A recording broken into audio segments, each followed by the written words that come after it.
국제신학교 구립본원으로 인도해 주시니 감사합니다. 하나님 이 시간은 또 아버지 하나님 이제 히브리어 또 아버지 하나님 이제 요나를 통해서 하나님의 말씀을 깨닫는 그런 시간을 갖고자 합니다. 이 시간 주의 성령께서 함께하여 주셔서 저희들에게 지혜를 주셔서 하나님 말씀이 깨달아지게 하시고 내 것으로 받아들일 수 있도록 역사하여 주시옵소서. 예수님의 이름으로 기도합니다. 아멘. 자, 오늘은 그동안 이제 지난 학기에 문법을 했습니다. 문법 기초를 저희가 이제 했고요. 이번 학기는 제가 요나서를 준비를 했습니다. 프린트물을 2장을 드렸는데요. 감사합니다. 프린트물을 2장을 드렸는데 제가 설명을 좀 드리겠습니다. 첫 번째 프린트물은 원전 성경이에요. 자, 보세요. 예, 첫 번째 프린트물은 그 히브리어 써 있는 거 있죠? 네. 자, 첫 번째 프린트물은 원전 성경입니다. 스테반 성경을 그대로 제가 옮겨서 드린 거고요. 그 다음에 두 번째 프린트물은 그 원전 성경 중에서 제가 강의할 것만 핵심적으로 정리를 해 놓은 게 두 번째 프린트물이에요. 자, 일단 원전 성경을 잠깐 보시면 구조를 좀 말씀을 드릴게요.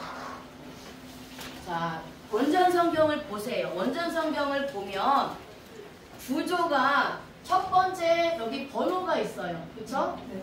맞아요. 크게 써드릴게요. 번호가 있습니다. 이 번호를 코드 번호라고 해요. 코드 번호. 자, 이 코드 번호는 뭐냐? 히브리어, 헬라어 코드 성경이 있습니다. 코드 성경이 있는데 그 코드 성경에 이렇게 번호가 매겨져 있어요. 그럼 이 번호를 히브리어, 헬라어 사전에 번호에서 찾는 거예요. 우리가 영어 사전 찾아보셨죠? 그런 개념이에요. 그러면 이 코드 번호를 통해서 사전에 뜻을 알 수가 있는 겁니다. 자, 그 다음에 그 밑에 뭐 하나가 있죠? 자, 요거는 어근이에요. 어근.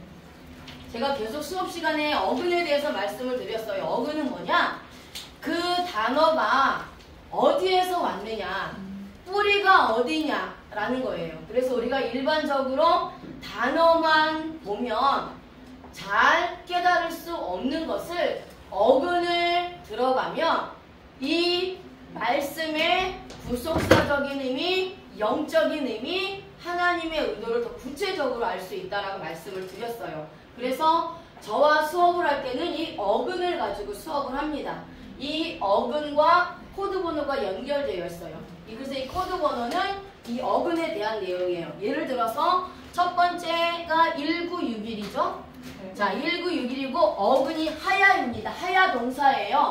그러니까 하야 동사의 번호가 1961이라는 거예요. 그럼 1961을 나중에 이제 사전을 뭐 관심 있으신 분들은 사셔서 찾아보시면 뜻이 나와요. 그 밑에가 원어입니다. 원어. 자, 원어가 나오고 밑에는 무엇이 나오냐? 문법이 나오죠? 네, 우리는 문법이 지난 시간에 문법에 대해서 배웠어요. 자, 문법입니다. 그 다음에 세 번째가 뭐가 나오죠? 우리말로 번역된 말이 나와요. 그쵸? 자, 그래서 이건 우리말 번역. 자, 그리고 맨 마지막이 영어 번역이 나와요. 자, 이게 이제 성경의 구조입니다. 그럼 이 원어는 뭐냐? 같은 어근인데 문법에 따라서 원어가 바뀌어요. 예를 들어서 우리 영어도 he is 이렇게 되죠. 근데 과거는 he was 이렇게 바뀌죠. 근데 얘는 동사의 기본 동사가 무슨 동사죠? 비동사예요. 자, 이런 개념으로 보시면 돼요. 자, he is인데 과거형이면 was. 근데 is든 was든 기본 동사는 be예요. 그럼 마찬가지예요. 얘도 원어가 is라면 문법이 과거면 was가 된 거고 어근이 be라는 개념이에요. 이해되셨죠? 네. 자, 이게 구조입니다. 이건 뭐 중요한 거 아니니까 제가 줄이겠습니다. 자, 그래서 오늘 이제 이번 학기는 저랑 요나서를 할 겁니다. 요나서가 우리가 굉장히 많이 들어본 내용이고 잘 아는 말이지만 또 원문 성경을 가지고 보았을 때 좀 더 깊이 있게 해석이 들어갈 수 있어요.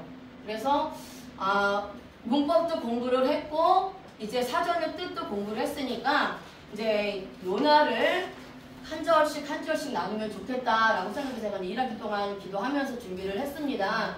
그러니까 시간에 맞춰서 끝날 건데요. 제가 사실은 이게 한 단락을 한 강의에 하려고 준비를 했어요. 그런데 혹시 시간이 부족할 수도 있으니까 제가 여러분들한테 딱 2가지만 부탁을 드립니다.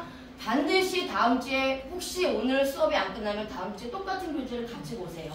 그러면 끝나면 또 제가 끝나는 대로 연결해서 또 나눠 드릴 거예요.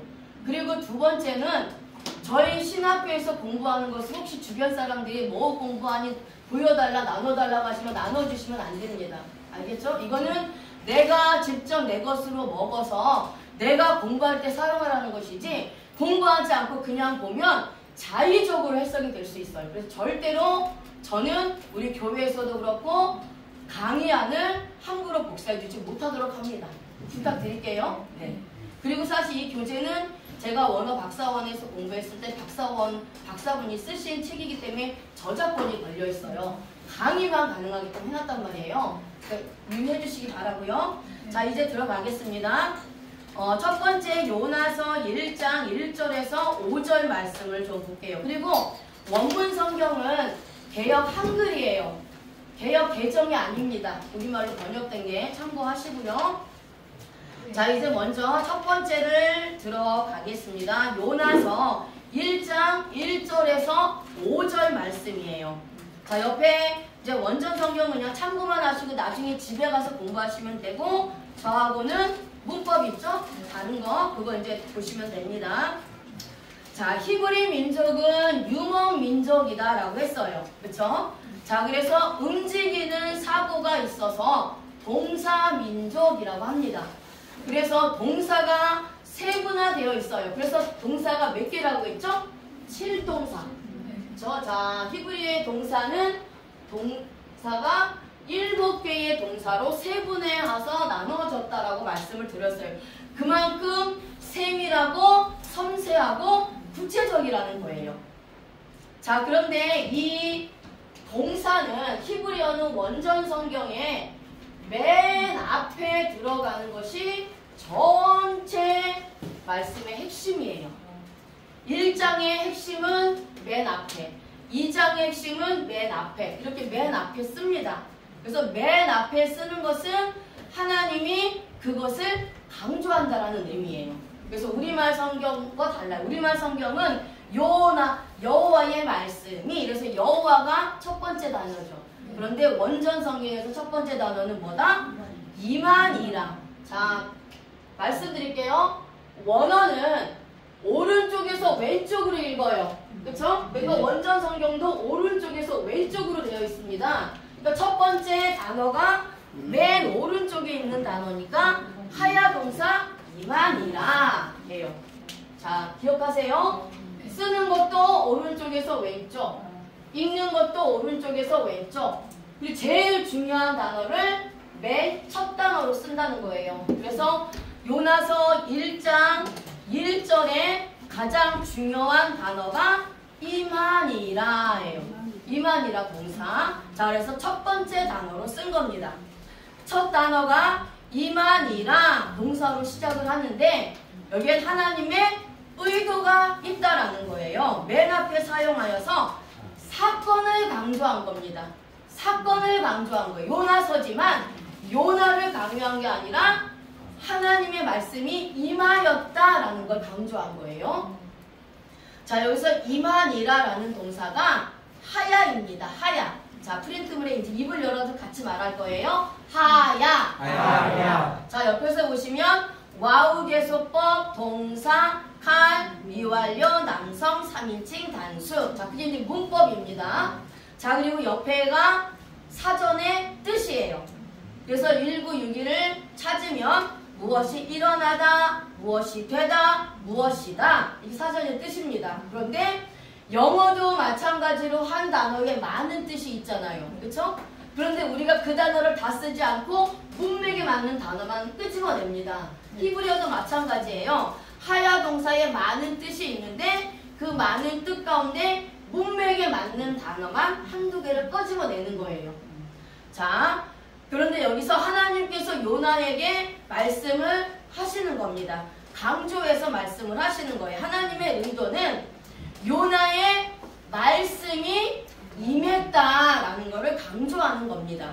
그러니까 하나님의 말씀이 요나에게 직접 임한 거예요. 그 사건이 중요하다는 거예요. 하나님의 말씀이 나에게 임했다라는 게 중요하다라는 거예요. 하나님 입장에서는.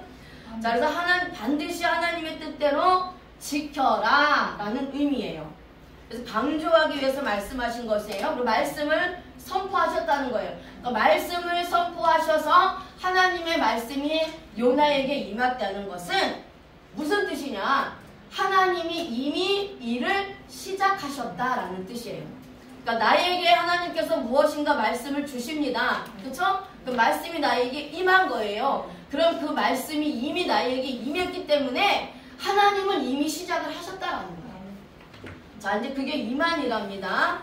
자, 와우 계속법의 동사, 와우 계속법에 보시면 CW 나오죠? 자, CW, 이게 와우 계속법이에요. 자, 그리고 I가 미완료 시제입니다. 이 시제가 완료로 바뀐다 라고 말씀을 드렸어요. 그래서 해석은 즉시, 완벽하게. 자, 이렇게 해석이 됩니다. 자, 그래서 하나님의 말씀이 요나에게 즉시 임했는데 니느웨의 심판을 예고할 선지자로 하나님이 요나를 택하셨다는 거예요. 많은 선지자들 중에서 니느웨에게 하나님의 말씀을 전하는 선지자로 구별해서 택했다라는 겁니다. 그래서 우리의 부르심이 다르다라는 거예요. 그렇죠? 자, 이렇게 하나님이 요나를 택해서 말씀을 주셔서 여기서의 완료는 어떤 개념이냐? 우리가 하나님의 말씀이 내 안에 완전히 뿌리가 내려진 겁니다. 우리가 기도하고 말씀을 들을 때 하나님께서 말씀을 내게 주세요. 그렇죠? 근데 그게 나에게 확실하게 믿어지는 말씀이 있습니다. 이게 확실하게 임했다라는 거예요.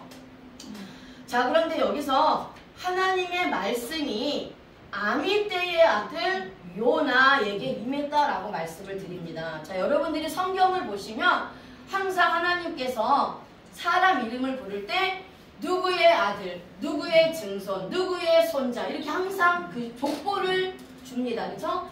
족보를 기록하는 데도 이유가 있다라는 거예요. 유대인들의 개념에서 이 이름은 아주 중요합니다. 이름은 그 사람의 정체성이에요. 그 사람의 신앙과 그 사람의 삶이 이름 안에 있다라는 겁니다. 그래서 이름을 통해서 그 사람의 직업까지 알 수 있어요.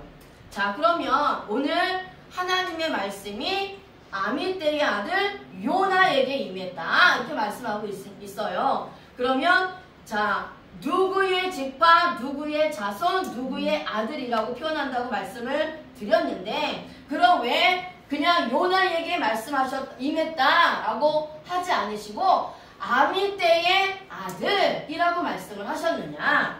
자, 아미떼는 아미타이입니다. 거기 적어놨죠? 자, 아미타이예요. 히브리어로 뭐라고요? 아미타이.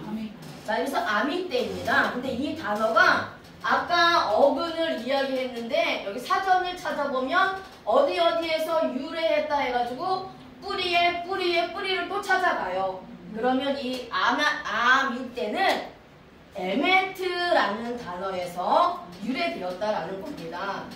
에메트라는 단어에서. 근데 에메트의 뜻이 뭐냐면 에메트가 헬라어로는 진리예요. 진리. 그죠? 자, 헬라어로는 진리인데 그 많은 뜻이 있는데 신실한, 성실한, 충성된 이라는 뜻에서 유래되었단 말이에요. 그래서 아미떼는 자신의 아들 요나를 교육시켰는데 최선을 다해서 충성되게 하나님의 말씀을 교육시킨 사람이라는 것을 의미를 해요. 자, 이것이 배경이 뭐냐? 유대인들은 무슨 생활을 했죠? 장막 생활을 합니다. 유대인들은 장막 생활을 해요. 자, 유대인들의 장막은 하나님이 거하시는 곳이에요. 하나님이 거하시는 곳. 유대인의 장막, 집, 이거를 베이트거든요. 우리 베이트 많이 알죠? 자, 이 베이트가 유대인들은 장막 생활을 했는데 이 장막은 하나님이 거하시는 곳, 즉 율법이 있는 곳이에요. 그래서 이스라엘 사람들은 13세가 성인식이죠. 그렇죠? 13세가 성인식인데 13세 이하는 어머니로부터 율법을 배웁니다. 그리고 이제 13세가 되면 성인식을 치르면서 아버지로부터 배워요. 13세가 되면 회당도 들어갈 수 있어요. 랍비들하고 토론도 합니다. 13세예요, 기준이. 그래서 제가 이스라엘에 있었을 때도 13세 이상은 전도를 못하게 해요. 완전 사형이에요. 왜냐면 이미 그들은 13세부터 토라를 배우고 율법을 배우는 랍비로서의 훈련이 들어갔기 때문이에요. 그래서 물론 다른 사람들에게도 전도하기가 쉽지 않지만 특별히 13세 이상은 저희들이 접근을 굉장히 어렵게 합니다. 거의 못해요. 그만큼 강력합니다. 토라 훈련이. 자, 그렇다면 그래서 이것은 무슨 개념이냐면 요나가 13세 이하로는 어머니로부터 이제 율법을 배웠다면 13세가 넘어서는 이제 아버지인 아미떼로부터 율법을 배웠다라는 거예요. 아버지로부터 신앙교육을 받았다는 겁니다. 그래서 이때부터 이미 하나님의 종으로 쓰임받을 수 있도록 아미떼가 최선을 다해서 진리의 말씀을 가르쳤다라는, 그만큼 철저하게 교육을 받았다는 겁니다. 그래서 아미떼의 아들 요나라는 것은 이미 하나님의 종으로서 어려서부터 훈련이 된 종이다 라는 것을 하나님께서 말씀해 주시는 거예요. 그래서 아미떼의 아들 요나 이렇게 말씀하고 있어요. 자, 요나는 비둘기라는 뜻이에요. 비둘기. 자, 요나는 비둘기인데, 자, 그렇다면 어려서부터 이 요나가 하나님의 종으로서 택함 받았다라는 것을 이제 좀 더 구체적으로 설명이 들어가면 요나의 이름은 비둘기예요. 비둘기인데 비둘기는 속죄 제사의 제물로 사용이 되는 겁니다. 그래서 예수님은 십자가에서 속죄 제물로 드려졌죠. 자, 그래서 이 유대인들의 생각에 비둘기는 정결을 지키는 새로 알려져 있어요. 정결. 그래서 이스라엘의 문화와 배경에서 비둘기는 온유, 평화, 순결의 이미지입니다. 비둘기가 정결케 하는 곳에 사용되고 온유해져 평화롭고 순결한 이미지가 있다라는 거예요. 그래서 요나는 예수 그리스도를 예표하는 인물입니다. 그렇죠? 자, 유대인의 생각에 비둘기는 정결을 지키는 새로 알려져 있어요. 비둘기는 한번 짝을 지면 누군가가 먼저 죽잖아요. 그럼 죽을 때까지 다른 짝을 찾지 않는데요. 평생 혼자 산다는 거예요. 암컷이든 수컷이든 누군가가 지키면 정조를 지킨다는 거예요. 그래서 비둘기는 정결을 상징하는 새입니다. 자, 이것은 뭐냐? 정절은 무엇이냐? 우리가 하나님의 백성이 됐어요. 그쵸? 거룩한 백성이 됐단 말이에요. 세상과 구별된 자들이 됐단 말이에요. 그러면 하나님의 자녀로서 거룩한 백성으로서 정절을 우리가 지켜야 돼요. 그쵸? 그리고 또 그 가운데서 또 하나님이 나를 주의 종으로 택하셨어요. 주의 종으로 택하신 목적은 하나님이 나에게 주신 사명에 충성하는 거예요. 그것이 뭐죠? 복음을 전하는 겁니다. 그러니까 복음을 전하는 것에 충성을 해야 되는 것처럼 복음을 전해야 되는데 딴짓 하지 말라는 거예요. 그러니까 요나, 너는 하나님의 종이야. 그러니까 내 거니까 내 말에 순종해서 부지런히 내 말을 전하는 게 너의 사명이야. 딴짓 하지 마. 이거예요. 그러니까 정결을 지키라는 것은 진리를 지키라는 것이고 복음을 지키라는 것이고 내 사명을 지키라는 겁니다. 딴짓하지 말라는 거예요. 그러니까 요나는, 비둘기라는 이름을 가진 요나는 주의 종으로 이미 어려서부터 택함 받아서 훈련을 받았기 때문에 우상 신랑하고 결혼하면 안 돼요. 딴짓하면 안 돼요. 주의 종으로 충성하라는 겁니다. 그래서 어려서부터 아미떼가 열심히 가르친 거예요. 자, 이렇습니다. 그래서 이제 이런 요나에게 1장 2절을 보세요.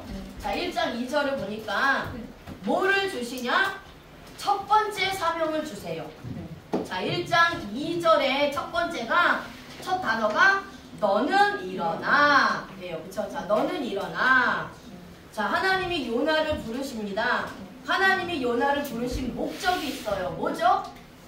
하나님이 요나를 부르신 목적은 하나님께서 니느웨를 심판하시려고 작정하셨어요. 그쵸? 근데 심판하시기 전에 하나님은 늘 누군가에게 심판하거나 징계하시기 전에 선지자, 주의 종들을 통해서 무엇을 하세요? 경고를 하세요. 하나님 말씀을 선포합니다. 그래서 경고를 해요. 회개할 수 있도록 기회를 주신단 말이에요. 그래서 오늘 하나님이 요나를 부르신 것도 니느웨를 심판하시려고 하는데 그 전에 네가 가서 회개 촉구하는 말씀을 선포해라. 그래서 요나를 사용하러 한 것입니다. 이게 하나님께서 요나를 부르신 궁극적인 목적이에요. 그러면 저와 여러분들도 주의 종으로 나를 불렀다라는 것은 가장 큰 기적이고 가장 큰 축복이 우리가 구원받았다라는 거예요. 어떻게 우리가 구원받을 수 있습니까?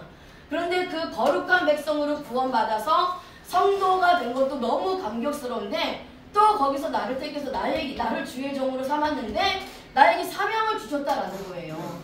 그러면 여러분들이 제일 먼저 해야 될 것은 하나님이 나를 주의 종으로 삼으셨는데 나를 주의 종으로 삼으셨고 나에게 사명을 주신 목적이 뭐냐는 걸 발견하셔야 된다는 거예요. 그 목적이 없기 때문에 주의 종인 건 같은데 내가 도대체 어떤 사역을 하는 건지 갈등을 할 수 있잖아요. 그러니까 그거를 그렇게 갈등해서 시간 낭비하지 말고 정확하게 하나님께서 말씀으로 응답을 해주시잖아요. 그런 말씀으로 응답해 주시면 그게 내 사명이에요. 다른 데 돌아보지 말라는 겁니다. 다른 사람 비교할 거 없고 다른 사람은 왜 저렇게 큰 교회를 하는데 나는 왜 작은 교회를 합니까? 다른 사람은 선교 다니는데 나는 왜 이러고 있어야 됩니까? 그거 보지 말라는 거예요. 그거 보지 말고 사명의 정조를 지키라는 겁니다. 하나님이 나에게 주신 사명이 있으면 그거에 나는 충성하면 돼요. 그거에 대해서 하나님이 나에게 상급으로 주시는 겁니다. 오늘 요나에게 주신 사명은 니느웨에게 가는 거예요. 니느웨에 가서 복음 전하는 겁니다. 네가 원하든 원하지 않든 내가 너를 부른 목적은 네가 니느웨 가는 거야. 니느웨 가면 되는 거예요. 그 목적으로 부르셨단 말이에요. 자, 그래서 이제 너는 일어나, 이게 첫 단어예요. 자, 1장 2절이 첫 단어가 너는 일어나. 자, 너는 일어나가 히브리어로 쿰이에요. 쿰. 쿰은 부활하다. 그러니까 신약의 헬라어 달리다 쿰하죠. 거기서 그 쿰이 히브리어로 쿰입니다. 같은 쿰이에요. 일어나다 부활에도 사용하는 단어가 이 쿰입니다.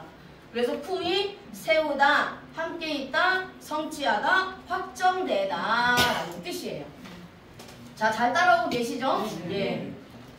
자, 그런데 여기서 보면 여기 문법이 뭐냐면 동사 칼, 제 옆에 안 써드렸네요. 자, 동사 옆에 쓰세요. 동사, 칼, 명령, 남성, 2인칭, 단수. 제가 다음부터는 좀 더 집중하겠습니다. 옆에 안 썼네. 자, 여기서 칼은 단순 능동이에요. 그러니까 주체가 나라는 겁니다. 자, 아주 중요해요. 하나님이 여기서 주체는 자, 이게 칼 단순 능동의 동사예요. 능동의 동사는 주체가 직접 하는 거예요. 그러니까 다른 사람에 의해서 영향을 받거나 아니면 다른 어떤 환경에 의해서 영향을 받는 게 아니라 내가 그냥 원해서 하는 거예요. 그래서 히브리어 문법의 동사는 주체를 먼저 찾아야 돼요. 주체. 자, 그러면 칼 단순 능동의 주체는 누구냐? 하나님이에요. 하나님이 일어나라 명령을 하셨단 말이에요. 그쵸? 자, 명령을 하신 주체. 명령법이에요. 명령법은 상명하복이 있고 하명상복이 있습니다. 그러니까 상명하복은 윗사람이 아랫사람한테 명령하는 거예요. 그러니까 아랫사람은 반드시 그 명령에 순종해야 돼요. 해도 되고 안 해도 되는 게 아니에요. 자, 그 다음에 하명상복이 있어요. 이건 뭐냐면 밑에 사람이 윗사람을 명령할 수 없어요. 그럼 이 개념은 강청의 개념이에요. 아랫사람이 윗사람에게 간구하거나 강청하는 개념이에요. 근데 여기서 명령법의 주체는 하나님이에요. 하나님이 누구한테 명령한 거죠? 요나한테 명령한 거예요. 하나님이 요나한테 명령을 했는데 칼 단순 능동으로 명령을 했어요.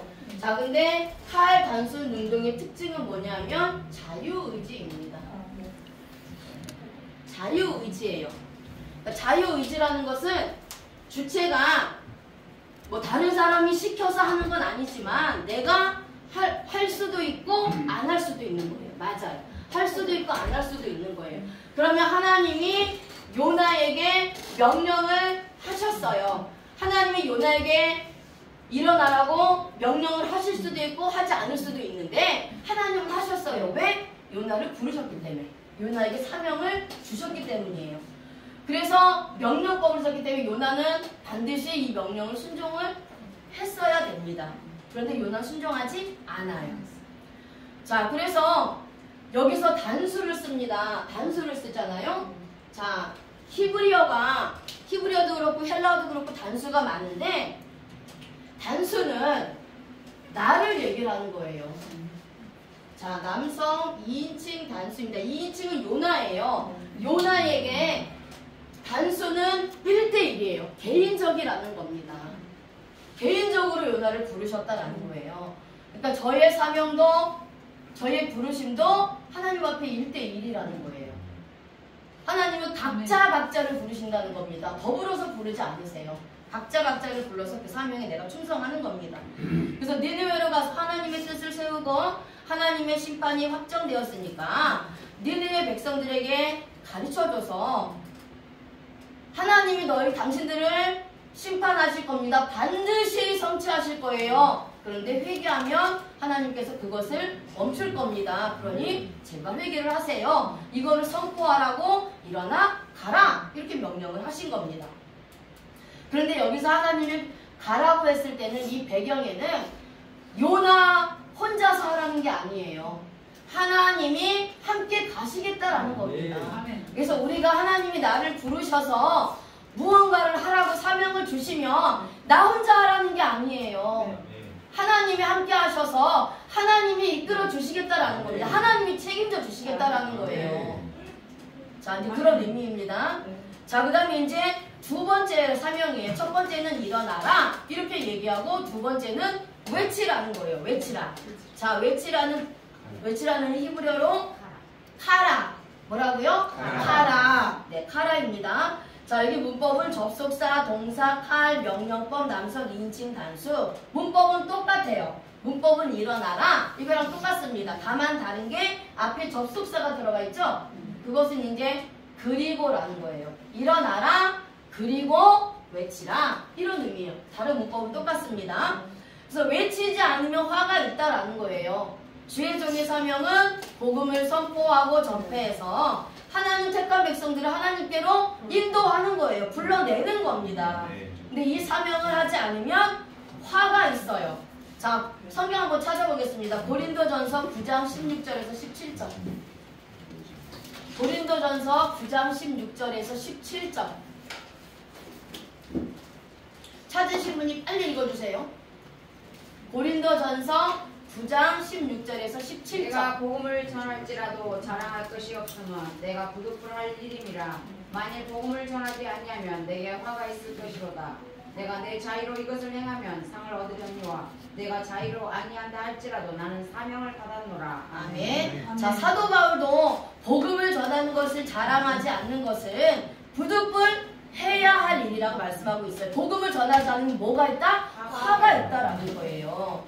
그래서 복음을 전하는 것을 내가 내 스스로 자원하는 마음으로 행하면 하나님이 나에게 상을 주세요. 그렇지만 혹여라도 상이 없다 할지라도 내가 사명을 받았기 때문에 충성한다라는 거예요.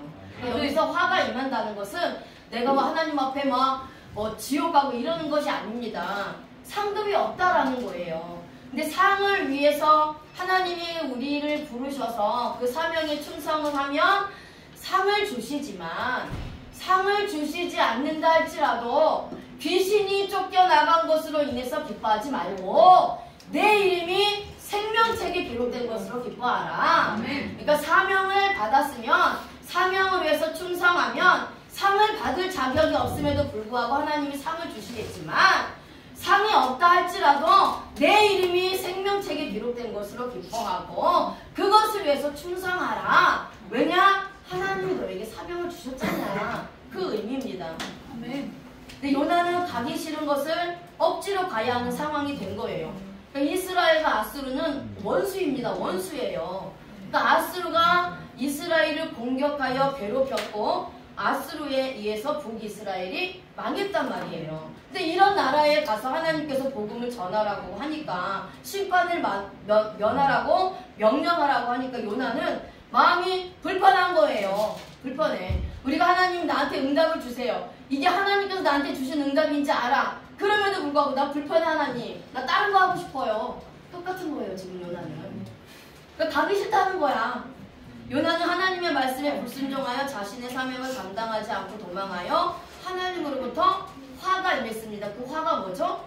물고기 뱃속에서 3일을 지내게 됩니다. 그러니까 우리도 하나님이 나에게 주신 사명을 자원하는 마음으로 충성을 해야 되지만 상이 없어도 충성해야 되는 이유가 바로 이런 이유에서라는 거예요. 자, 하나님의 부르심과 사명에 내가 충성하지 않으면 화가 임하는데 물고기 뱃속에서와 같은 암흑과 수월 같은 시간들을 보내게 된다는 거예요. 그러니까 저에게도 물고기 뱃속에 시간이 있었어요. 저에게도 있었습니다. 다 내 말 하는 거예요. 자, 저에게도 물고기 뱃속에서의 시간이 있었고 엄청난 지옥 같은 시간들이 있었단 말이에요. 그만큼 내가 완악하고 교만하고 하나님 앞에 악했다는 거예요. 그렇게 물고기 뱃속을 내가 지났기 때문에 이제는 하나님 제가 두 손 들고 와서 충성할 수 있게 되는 겁니다. 그러니까 두드려 맞기 전에 충성해야 돼요. 두드려 맞으면 너무 아파. 그죠? 자, 이제 그래서 이제 이 요나가 그러한 시간들을 보내게 된다는 거예요.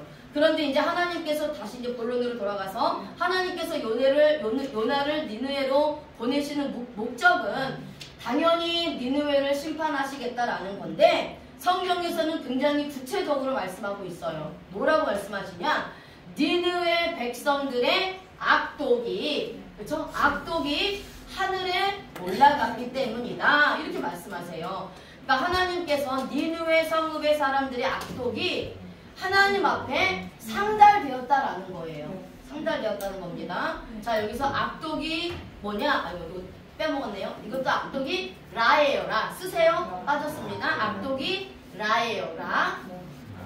자, 명사 여성 단수예요. 나쁜, 악한, 악한 것이라는 뜻인데 이 단어가 라아. 나쁜, 악한, 악해하는, 사나운, 학대하는, 악하다라는 뜻에서 유래되었단 말이에요. 자, 여기서 이 문법은 명사입니다. 명사는 뭐냐면 이제 악이라는 거예요.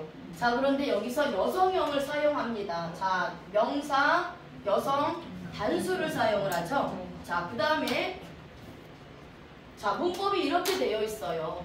자, 이것은 무슨 의미냐? 이 여성은 가지와 열매예요. 물론 우리가 그냥 문자적으로 여성으로도 해석을 합니다.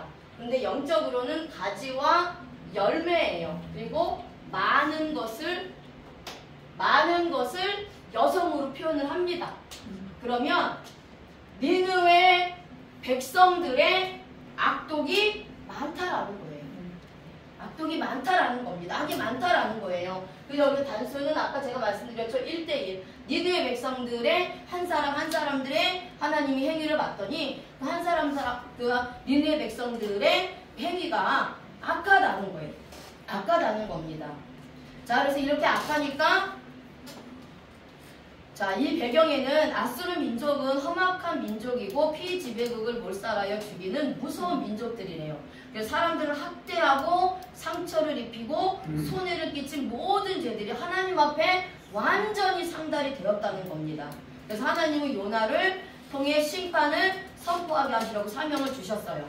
그래서 악독이 올라가다라고 되어 있죠. 자, 올라가다가 상달하였다. 그래서 이제 개역 한글에는 올라가다, 개역 개정에는 상달하였다 이렇게 번역이 되어 있죠. 네. 자, 여기서의 올라가다는 알라입니다. 알라.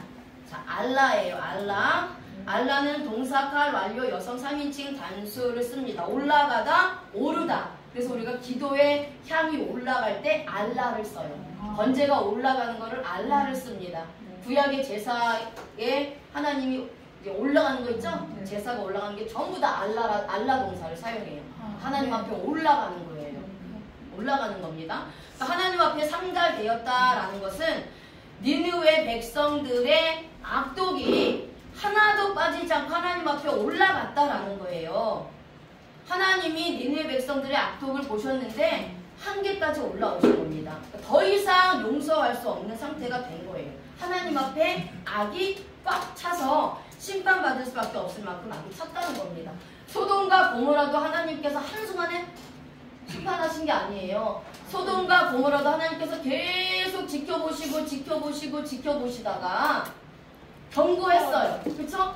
경고를 한단 말이에요. 두천사를 통해서 이제 루세게 경고하고 나서 그 다음에 이제 악이 꽉 차니까 도저히 안 되겠으니까 하나님 심판을 하시는 겁니다. 그래서 우리 개인들의 죄도 마찬가지예요. 하나님이 죄 질 때마다 한 번에 푹 날리는 게 아니라 계속 우리를 지켜보고 있단 말이에요. 내가 하나님의 자녀고 주의 종이지만 내가 하나님 앞에 어떻게 살고 있는지를 계속해서 하나님은 지켜보고 계신다는 거예요. 그런데 하나님이 원하시는 대로 살지 않고 하나님 뜻대로 살지 않고 하나님이 주신 사명에 충성하지 않으면 그게 계속 하나님 앞에 상달돼 있다가 어느 순간에 하나님의 징계가 내 삶에 임한다라는 겁니다. 자, 그래서 이게 니느웨 이제 그래서 이 개인적인 죄, 니느웨 백성들 한 사람 한 사람의 죄들이 하나님 앞에 완전히 꽉 찼어요. 그만큼 올라왔는데 그 개인적인 죄들이 모여서 나라 전체의 죄가 된 거예요. 나라 전체의 죄가 된 겁니다. 자, 그 다음에 여기서 내 앞에라는 단어 있죠? 자, 내 앞에라는 단어가 파님입니다. 파님. 뭐라고요? 파님. 파님은 얼굴이에요. 얼굴. 자, 그래서 우리가 면전이라고 하나님 면전이라는 말씀을 하시죠? 그렇죠? 자, 이게 면전의 떡이에요. 하나님 얼굴 앞에서 먹는 말씀이에요. 우리가 하나님 말씀을 먹어요. 하나님 말씀을 먹는 거는 하나님 얼굴 앞에서 우리가 하나님 말씀을 먹는 거예요. 그만큼 경각심을 가지고 신중하고 진지한 자세로 하나님 앞에 말씀을 받아야 되는 거예요. 자, 그런데 여기는 반대예요. 하나님 앞에 계속 죄를 짓는 거야.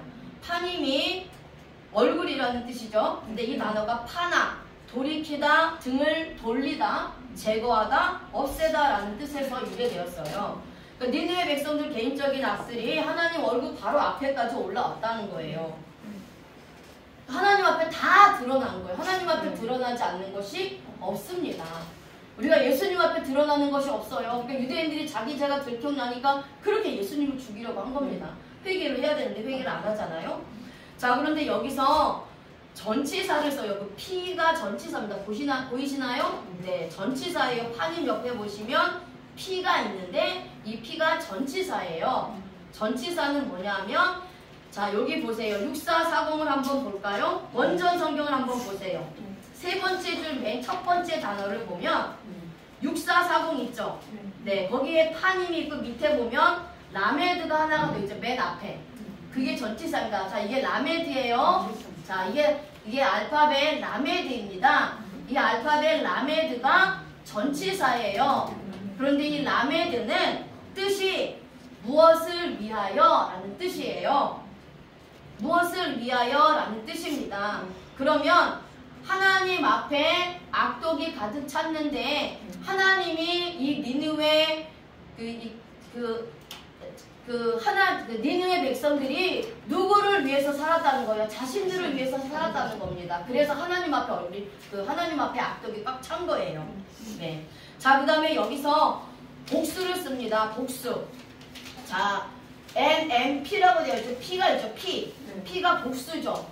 자, 여기서 내 앞이니까 복수예요. 근데 여기서의 복수는 우리가 알고 있는 삼위일체의 복수가 아닙니다. 자, 여기 가져갈 거다. 창세기 1장 1절에 하나님이 나오죠. 그렇죠? 하나님이 나옵니다. 창세기 1장 1절에 하나님이 엘로힘이에요. 자, 엘로힘입니다. 자, 엘로힘이 남성 복수 명사예요. 자, 그런데 이거를 이제 성경적으로는 이 엘로힘을 여기서 복수는 유대인들의 개념의 복수는 이거는 장원 복수라고 해요. 무슨 복수다? 장원 복수. 장원 복수는 무슨 의미냐? 유대인들은 하나님이 너무 크고 위대하셔서 감히 하나님의 이름을 부르지 못해요. 그래서 아도나이 바셈,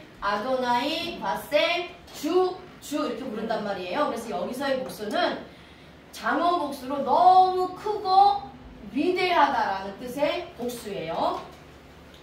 자, 그렇게 알고 계시면 됩니다. 자, 그래서 하나님 앞에 이 모든 죄악들이 올라갔어요. 그러니까 하나님은 우리 예수 그리스도를 믿는 자들의 죄도 보시지만 이방인들의 죄도 본다는 거예요. 이방인들의 죄도. 그러니까 우리가 악인들이 형통한 것을 인해서 부러워하지 말라라고 말씀하시잖아요. 언젠가는 악인들은 이미 심판받을 자로 결정이 났기 때문에 그들이 어떻게 살든지 말든지 상관하지 말라는 거예요. 자, 나의 예배와 나의 죄들도 하나님의 얼굴 앞에서 드리는 것이고 다 드러난다는 거예요. 하나님을 속일 수도 있지만 사람을 속일 수는 있지만 하나님을 속일 수도 없어요. 또 누굴 못 속여요? 사탄도 못 속여요. 그리고 내 자신도 속일 수가 없습니다. 자, 그래서 우리가 모든 것은 하나님 앞에 있다라는 것을 우리가 늘 생각해야 된다는 거예요. 자, 그래서 절대로 우리는 하나님의 얼굴을 피할 수가 없습니다. 자, 이제 니느웨 백성들의 악독으로 인해서 하나님께서 니느웨 백성들로부터 등을 돌리시겠다라는 거예요. 이제 그 성읍과 백성들을 제거하여 없애버리시기로 이미 작정하셨다라는 거예요. 근데 이행하시기 전에 마지막으로 저에게 이제 기회를 주시겠다 이겁니다. 그래서 니느웨 백성들에게 회개할 기회를 주시려고 요나를 부르신 겁니다. 자, 이거는 이제 한번 읽어볼게요. 민수기 한번 찾아볼까요? 민수기 6장 25절에서 26절 3장 들어가기 전에 이거 마지막으로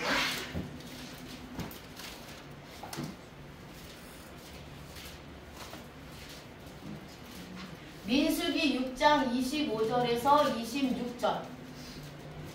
자, 찾으신 분 읽어주세요. 여호와는 그의 얼굴을 내게 비추사 은혜 주시기를 원하며 여호와는 그의 얼굴을 내게로 향하여 주사 평강 주시기를 원하노라 할지니라 하라. 아멘. 자, 하나님의 얼굴이 나에게 계속 향하시는 것이 하나님의 은혜라는 거예요. 여기서 여호와는 그의 얼굴을 내게 비치사, 그러니까 나로부터 하나님의 얼굴을 돌이키지 말라는 거예요. 나에게 계속해서 하나님의 은혜를 주시옵소서. 그런 기도입니다. 그러니까 나에게 하나님의 얼굴을 비춰줄 때에 뭐가 임해요? 은혜가 임한다는 거예요. 그래서 하나님의 얼굴을 내게 비춰주셔서 내게 은혜를 베풀어 주시옵소서. 그런 말씀을 하고 있는 거예요. 그래서 하나님의 얼굴이 나를 계속 향하고 있다는 거, 그게 하나님의 은혜요, 축복이요, 평강이라는 겁니다. 그런데 내가 계속해서 하나님 앞에 죄를 지으면 하나님께서 얼굴을 돌리시는 거예요. 나에게 은혜가, 내가 구원받지 못하는 건 아니지만 은혜가 단절되고 축복이 단절돼요. 하나님이 주신 평강이 단절된다는 겁니다. 그래서 늘 두렵고 불안하고 믿지 않는 사람들은 그게 수치당하고 조롱당하는 삶을 사는 거예요. 그래서 우리는 우리는 모두 다 성도예요. 그렇죠? 성도이면서 주의 종들인데 우리가 하나님 앞에 바로 살지 못할 때 주의 종들, 목사님들이 우리에게 말씀을 주신다는 게 축복이에요. 내가 말씀을 들을 수 있고 그 말씀을 깨달을 수 있다는 게 축복이라는 겁니다. 내가 말씀을 깨닫지 못하고 내가 듣지 못한다는 건 하나님 나한테 얼굴을 돌이켰다는 거예요. 그래서 하나님의 그 말씀을 주셔서 회개할 기회를 주셔요. 그럼 그를 회개할 때에 다시 회복이 되고 나에게 다시 평강이 찾아오고 하나님의 은혜와 평강과 축복이 계속해서 이제 임하게 되는 겁니다. 그 순간부터. 근데 여전히 계속해서 회개하지 않으면 하나님의 징계가 임한다라는 거예요. 자, 여기까지만 하겠습니다. 자, 정확하죠, 시간? 네. 다음 주에는 이거 1장 3절 할 겁니다. 그래서 원전 성경하고 제가 나눠드린 프린트를 꼭 가지고 오시고요. 그 다음에 계속해서 이제 연결을 또 할 겁니다. 자, 기도하겠습니다. 하나님 아버지 감사합니다. 오늘 아버지 하나님 요나서를 통해서 먼저는 내 자신을 바라보게 하시니 감사합니다. 늘 아버지 하나님 우리가 하나님 앞에서 예배드리고 하나님 앞에서 말씀을 먹고 하나님 앞에서의 우리 삶이 있다라는 것을 생각에 새기고 마음에 새겨서 우리가 삶을 살아갈 때도 또 우리가 사명을 감당할 때도 하나님의 얼굴 앞에서 충성할 수 있도록 그래서 하나님의 은혜와 평강과 축복을 날마다 끊어지지 않게 받아 누리며 나눌 수 있는 주의 종들로 축복하여 주시옵소서. 예수님의 이름으로 기도합니다. 아멘.